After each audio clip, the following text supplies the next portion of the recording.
Hi, welcome to Foresite Training. My name is Alan, and today I'm going to talk to you about a skid steer. We're going to focus on pre-operational checks and those hazards and faults to identify to make sure your machine is running safely each and every time. Skid steers are a very important machine on a work site.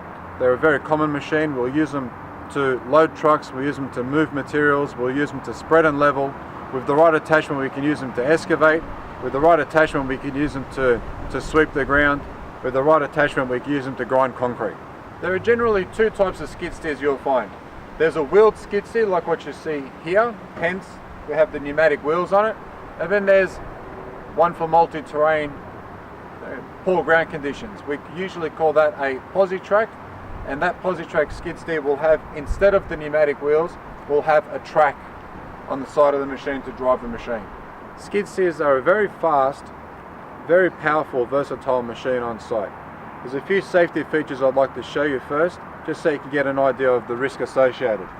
Inside the cabin you'll see a pull down bar. Now this pull down bar locks in front of the operator. In case of an incident, the operator won't get ejected out of the cabin. In case of a machine rollover, at the back of the machine, the back window is an emergency exit. I'll show you the pull cord in a bit later. Once you pop that pull cord, you'll be able to pop the back window out and exit the machine if the machine was on its side or on its roof, rolled over. I'm going to run through for you a pre-start check on a skid steer. Most importantly, whenever you do a pre-start check on a machine, you're checking for wear, you're checking for damage, you're checking for leaks. First thing I'm going to show you is the attachment. There are many different types of attachments for skid steers. This attachment is called a multi-purpose bucket, often referred to as a 4-in-1 bucket. If you come around the side here, first let me show you what keeps this bucket in place. We have the locking pins here. This is the coupler. It's part of the machine, and these locking pins, when they're horizontal and down, the pins are engaged, locking the attachment onto the coupler. The lip underside here secures it from the top, pins secure it from the bottom. So when we're looking for wear, for damage and for leaks, we're looking at the structure. Look at the blade. The blade needs to have some bite on it. That's the machine, that's the blade. As you can see on this one, we've got a good 2 centimeters of blade left, so that's in good condition there. All the bolts that are holding the blade in place have their nuts attached, and the nuts are all secured. There's a pin here. It's very important that we check to make sure all the pivoting pins, all the pins are secured. There's generally 2 or 3 different systems that a manufacturer uses to secure these pins. On this machine we have 2 different systems. The first one is basically a locking bolt. If you look from the top here, we'll see. So there's your pin through there, and you'll see a locking bolt. The locking bolt goes through the housing, goes through the pin, and is secured on the other side with a nut. Generally there'll be 2 nuts locked onto each other, or a nylon nut, which is a nut that doesn't undo itself.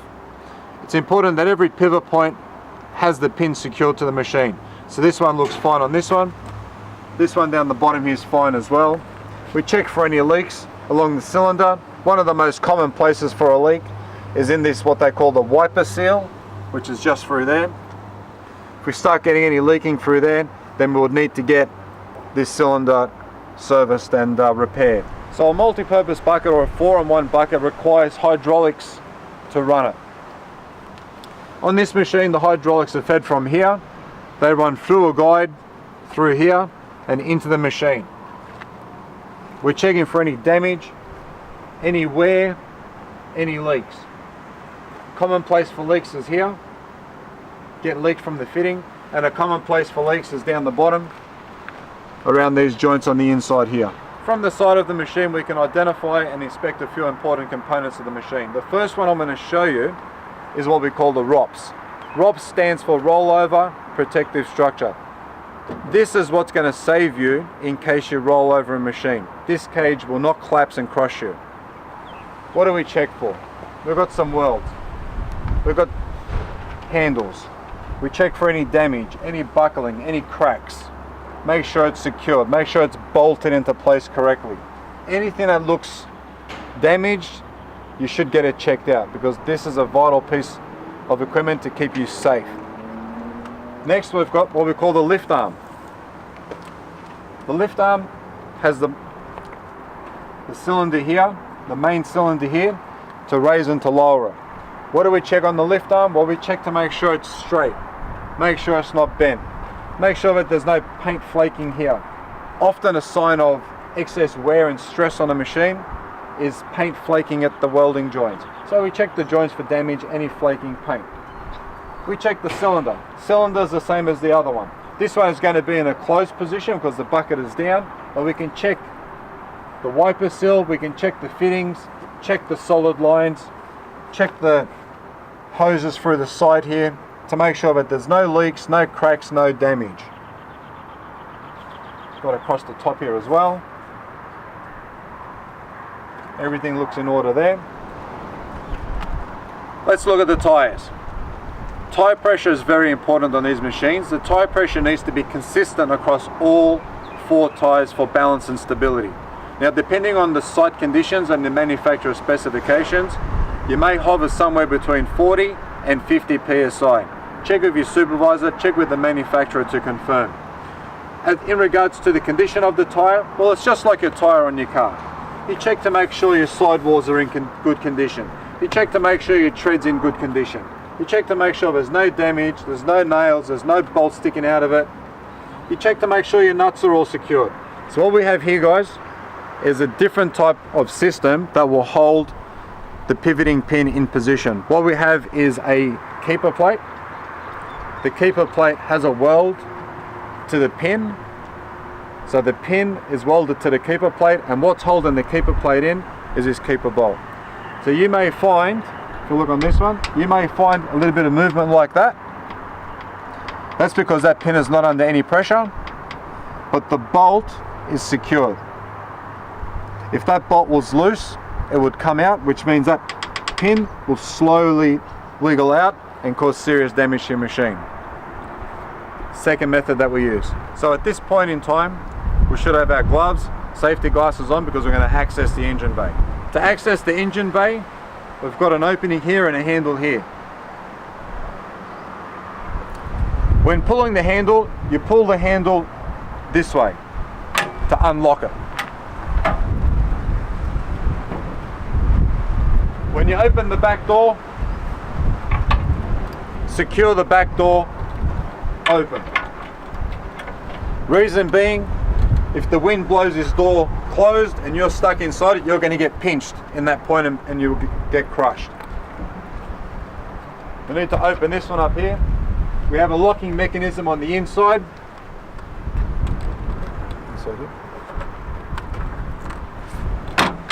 Pull the handle down. Pop the radiator up. Now we have a nice, clear access to the engine bay. First, let's check the engine oil. Engine oil dipstick is here. We'll pull it out. Let's give it a wipe. And we should always know what to look for when we dip it again. So here's our low, here's our high. Ideally, we want the oil level closer to the high.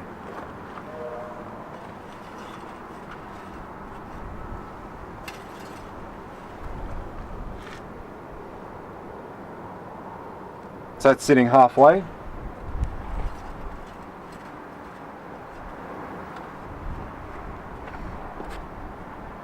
Let's check our coolant. Our radiator is up here. Radiator hoses. Overflow runs into the coolant. We generally would not open up the radiator, especially when it's hot. You never open the radiator when it's hot. But you can always just check here for the coolant level. So minimum, maximum. An important part of the machine is the fuel filter. This one is a fuel water separator. Check it at the bottom. Look for a nice clear fluid. If you have any dirt or any sludge built up at the bottom of this fuel water separator, we would need to drain it out. There's the drain hose. We need to drain it out and clear the tank. Why is this important? Is because any dirt in the tank or any moisture in the tank gets captured here and drained here before it goes into the engine, potentially damaging the engine. Here is our battery. What do we check for on the battery? First, check it's secured. Battery doesn't move. Check your terminals. Terminals are tight. Check the condition of your terminals. They're not all rusted. They're not covered in grease and oil. And then just check the overall condition of the battery. It's not bulging, it's not cracks, there's no leaks. On this machine, the fan belt is behind this guard. If you look to the side, you'll see the opening there, you can see the fan belt. Just check the condition of that fan belt. Make sure the fan belt hasn't got any cracks in it. Make sure it's in line. And importantly, make sure it has some tension. Next, we'll check the air filter. To access the air filter, pull the yellow pin out. Turn it counterclockwise, pull it out. Give the inside a clean.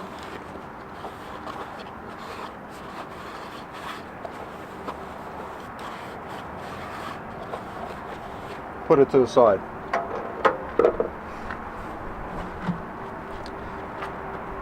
Your outer filter, check the condition. If it's damaged or you believe it's excessively blocked, go and see your supervisor, because we may just change it out.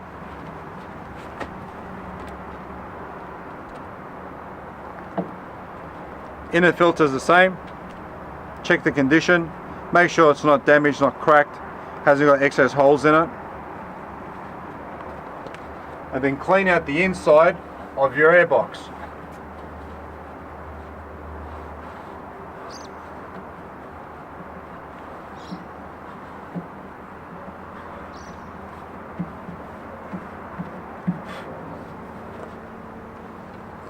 Once you're happy with that, everything goes back in exactly the same way. Opening, inside first.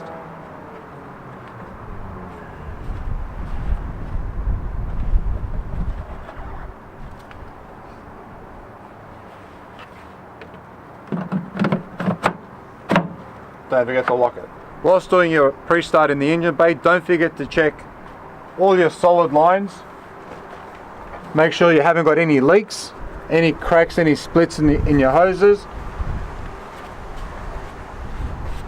Check around your injectors, 1, 2, 3, 4. Make sure you haven't got any leaks.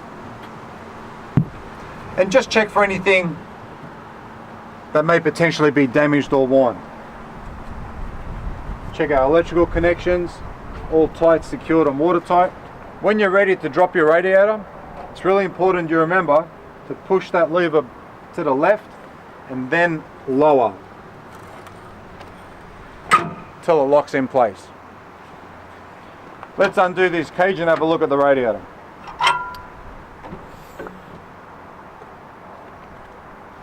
Now this is a dual cool radiator, which means it runs hydraulic oil and coolant for the engine. We check to make sure it's not blocked. If it needs to be blown out, we blow it out with compressed air, being mindful not to bend any of the fans or the grills on the radiator. We check for any leaks. One of the indicators for leaks is a buildup of dirt in that particular area where the leak is. As you can see, this one looks in quite good condition.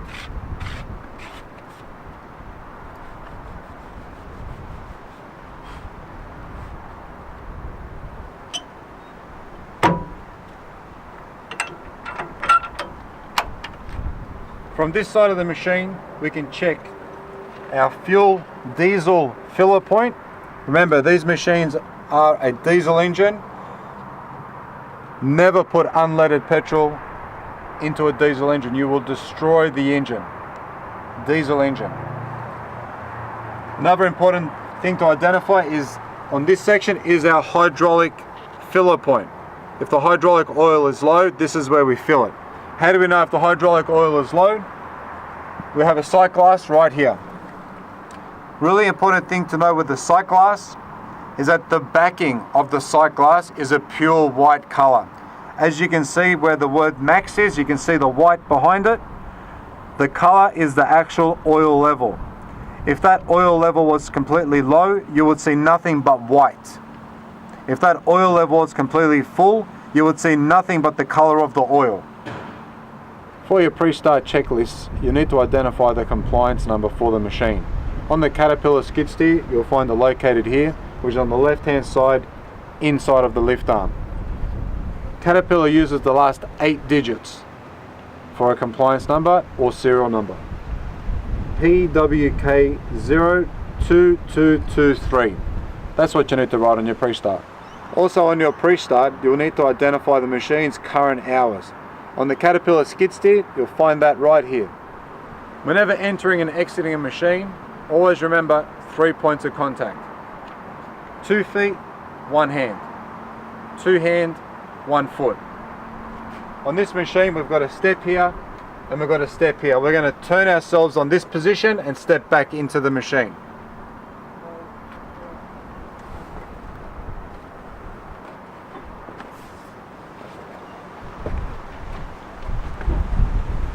Just like that. If I want to exit the machine, I'll do the exact opposite.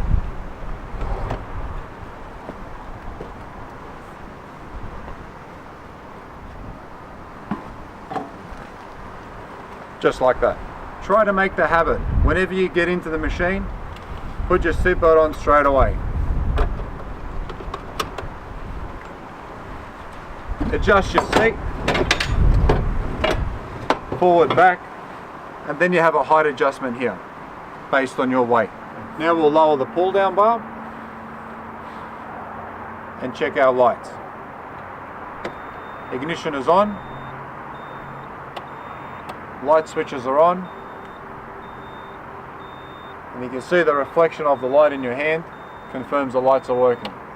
Do the same with the lights on the back. It's also very important to check your control lever movement. All the joysticks need to go back to the neutral position when you let them go. Why is this important? It's because if the controls don't go back exactly to neutral, when you let them go, the machine will still move in that function. Now we're going to check our horn and confirm that our beacon is working. Horn works, beacon's working on the roof. Another important aspect of the diesel engine is the starting sequence. Unlike your petrol car or your petrol engine, you can't just turn these engines on. You have to allow the glow plugs to reach a certain temperature for the engine to start on time and quickly. So this here is the symbol for your glow plugs. When I turn the ignition on, you'll see this light will turn on. You should never start the engine until this light had turned off.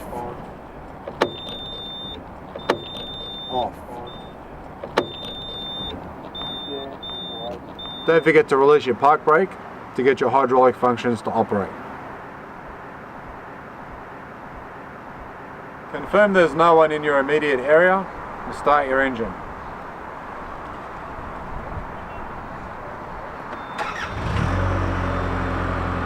Once your engine is started, allow for a short warm-up. 2 to 3 minutes in our conditions is generally enough to suffice. Once you're warmed up, you need to test your hydraulics. We're going to run our hydraulics for our attachment. So we're going to raise, lower, roll, open and close the bucket. And then we're going to test out driving and steering. We're going to forward, reverse, turn, stop, park brake.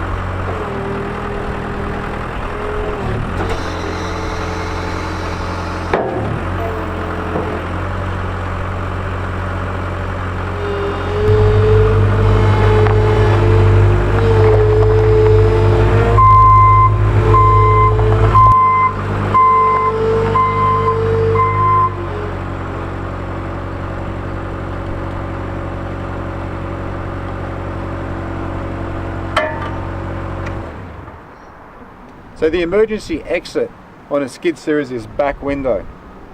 It's important to ensure that the tab is intact in case of an emergency. If there was an emergency and the machine was rolled over and you needed to exit the machine, you pull this tab, the bead will come out of the rubber, and then you'll be able to pop the window out and safely exit the machine. So that concludes the pre-start on a skid steer. Most importantly, if there's something on your checklist that you cannot identify, do not just tick the item. Ask your trainer. The trainer will show you where to find it if it's applicable, why it's important, what to look for. Thank you for your attention, guys. Be safe on the skid steer.